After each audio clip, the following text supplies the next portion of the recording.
যাব নোয়াখালীতে সহকর্মী আকবর হোসেন সোহাগের কাছে এবং সোহাগের কাছ থেকে জেনে নিতে চাইবো সোহাগ, নোয়াখালীর আজকের বন্যা পরিস্থিতি কি দেখছেন? বন্যা পরবর্তীত যেই সমস্যাগুলো দেখা যায় জানাচ্ছিলেন সহকর্মী একটু আগে যে রোগবালাই বেড়েছে, নোয়াখালী কি অবস্থা?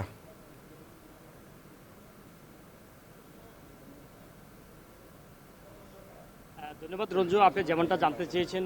আমি আছি এখন নোয়াখালীতে। নোয়াখালী পৌরসভার পতপুর একটি গ্রাম আছে। আসলে কিছু কিছু এলাকায় নোয়াখালী পৌরসভা সহ বিভিন্ন স্থানে পানি কমলেও কিন্তু এই পতপুর এলাকা সহ পাশে একটা জয়কৃষ্ণপুর আছে, বিভিন্ন এলাকায় এখনো প্রচুর পানি ভরপুর। এখন এখানে এখানে আমার পিছনে আপনি দেখতে পাচ্ছেন যে এখানে আশ্রয় কেন্দ্র আছে, পতপুর আশ্রয় কেন্দ্র। এখানে সামনে আছে আরেকটি আশ্রয় কেন্দ্র, MS আত্মার আশ্রয় কেন্দ্র। আশ্রয় কেন্দ্রে এখনো 800 থেকে 900 মানুষ এখানে এসে বসবাস করছে। এখন তারা এখানে এখনো আশ্রয় কেন্দ্রে তাদের বাড়ি ঘরে পানি নামে নাই, তারা এখনো আশ্রয় কেন্দ্র আছে। তো আমি এই আশ্রয় কেন্দ্রগুলোতে জেলা কৃষক দলের পক্ষ থেকে এবং বিভিন্ন স্বেচ্ছাসেবী সংগঠন তারা প্রতিদিন গত 10 দিন থেকে তারা রান্না করে খাওয়াচ্ছেন। তো আমি কথা বলবো জেলা কৃষক দলের সভাপতির সাথে, আপনারা এই আশ্রয় কেন্দ্র মানুষের জন্য কি ব্যবস্থা নিয়েছেন?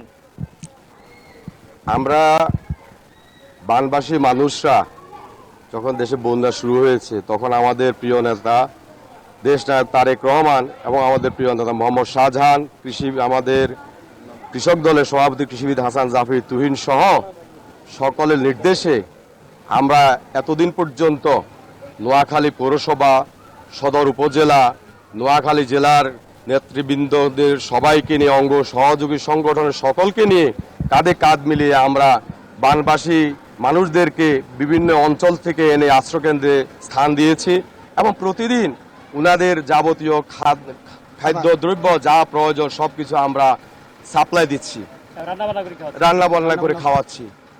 আর বিশেষ করে আমাদের এই 1 নম্বর ওয়ার্ড, 2 নম্বর ওয়ার্ড, 3 নম্বর ওয়ার্ডের এই অঞ্চলে প্রায় আপনার 14